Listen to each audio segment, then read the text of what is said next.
Hulk is one of the strongest Marvel superheroes, and it's very hard to tell how strong he is, since according to Marvel, his strength increases exponentially with his anger.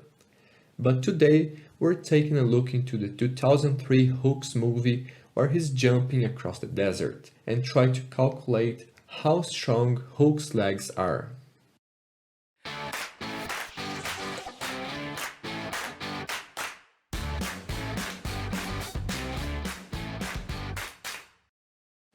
So as I told you guys, it's very hard to calculate Hulk's strength because it increases exponentially, and apparently there's no limit. So we're going to analyze this particular scene right here where he's jumping across the desert, alright? But more specifically, let's use this frame right here, where you can see Hulk's jumping into the chopper's radar. If we take a look into this radar, we have some information on the right hand side here, which says the altitude, the speed, and the distance Hulk is traveling.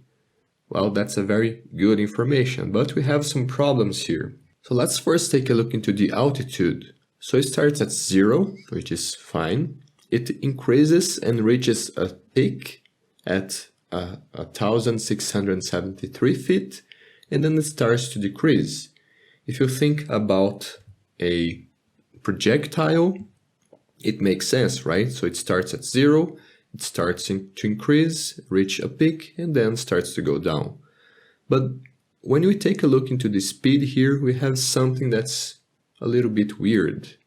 First, we just have speed, so we don't know which direction this speed is, right? We don't know if it's a vertical speed or a horizontal speed. And, well, it starts at 0, which is good. Then we have a certain initial velocity when it's still 0, which is also okay. And then it starts to increase and increase and increase, and it doesn't stop increasing. But the problem is, in a projectile launch like this, in a jump, the highest velocity we have is at the very beginning and at the very end of the movement. So it does not make sense that the speed is always increasing. Another thing is about this system here to measure the distance. First, it looks like a coordinate system. So you have 235.5 degrees west, for example. Here we have a problem already because our coordinate system goes from 0 to 180. So I don't know exactly what this number means, right? And, well, we just have one coordinate. We need two to know the position of the object. We could calculate the distance by the difference of the two positions, but we just have one coordinate. Of course, maybe Hulk is moving only in the longitude, not in latitude, okay? So we would not need this coordinate, but, well, it does not make sense. Another thing is that it's varying from 235.5 degrees west to 233.9 degrees west. We have a 1.6 degrees variation in longitude here. Another thing is that this 1.6 variation in latitude, it's almost 146 kilometers away. So from this point to this point, we have 146 kilometers, which is a very impressive distance even for a superhero, right? And maybe that's why the pilot looks so confused when looking at the radar screen.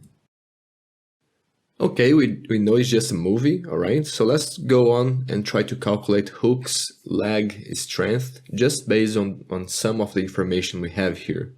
Let's use these two frames here where you can see the increase in speed when Hulk starts to jump. So it goes from 0 at rest to 111.9 knots, which is approximately 57.6 meters per second. We just need to know now how fast he went from 0 to 57.6 meters per second. Well, the human average response time is from 200 milliseconds to 250 milliseconds. But let's assume because Hook's a superhero, his response time is around 0.1 seconds or 100 milliseconds, alright? Good. Now, in order to calculate the force of his legs, we need to calculate his acceleration. And we can do it by using the formula for the accelerated motion for velocity, okay? So we have the final speed, which is 57.6, the initial speed is 0, and we have the time, the response time, and we find an acceleration of 576 meters per second squared, which is a very high acceleration. Now to calculate the force on his legs, we simply use Newton's second law, F equals ma.